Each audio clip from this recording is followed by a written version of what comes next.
Get ready with me while I talk about one of the biggest red flags that I've ever seen in a guy. So this is a couple months ago when I was traveling to get my other puppy, and I was in the Dunkin' line, and of course I got my caramel coffee, extra creamer, and extra sugar. And after I had got my drink, got my receipt, and pulled away, I realized the cashier left his number on the receipt, and I was like, what the heck? I thought this thing only happened in movies. The dude that gave me the receipt, he was actually pretty cute, and I had been single for way too long, so I was like, let me just text this dude. I texted him and I was like, hey, I'm the girl from Dunkin', you put your number on my receipt. He was like, oh, you're so sweet and pretty, I usually am not allowed to do things like that, but I took the chance and I did it anyways.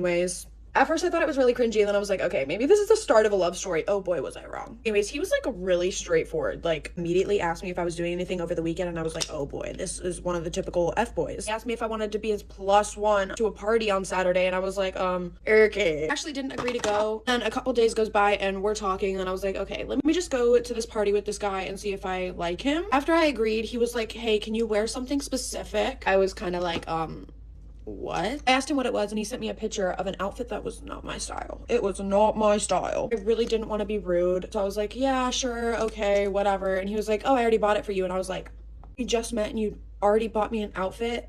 So like, it was like cute, but it was also weird at the same exact time. Days goes by and we're literally just talking, chatting, flirting here and there. And Saturday morning I was like, hey, where should we meet so I can get like the clothes that you got me for the party? He was like, I'll just meet you at your place. And I was like, oh, perfect. But I hadn't given him my address yet. That's a big remember this in this story. Because an hour later he told me he was on the way. And I was like, oh, I never gave you my address. And he was like, no worries, I already know. And I was like, hey, what? I am not about to get kidnapped right now. How do you know where I live? So I straight up asked him, I was like, how do you know where I live? He said, oh, I have good memory and I got a glimpse of your driver's license when you were in the Dunkin' drive-thru. I did not show this man my license.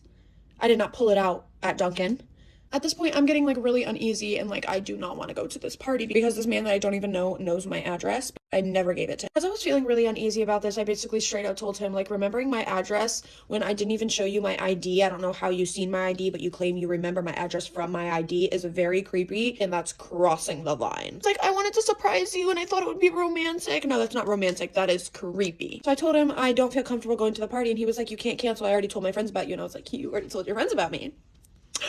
Maybe this guy is just a big romantic. Like, maybe he is the one. But then I thought it over and I was like, this man is lying. We aren't even really talking like that. I had just met this dude and I was like, okay, like, this has to stop because it's a little bit creepy. So I blocked his number, but that's not where it stops. He texts me off his friend's phone saying that I'm being dramatic and I am overreacting.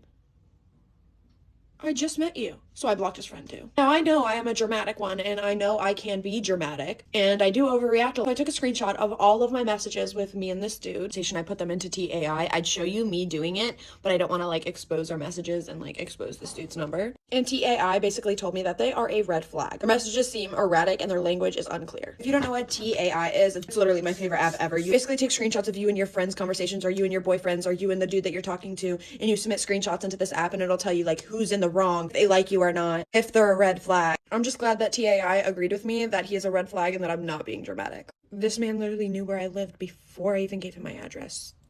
Number one red flag. Number one red flag.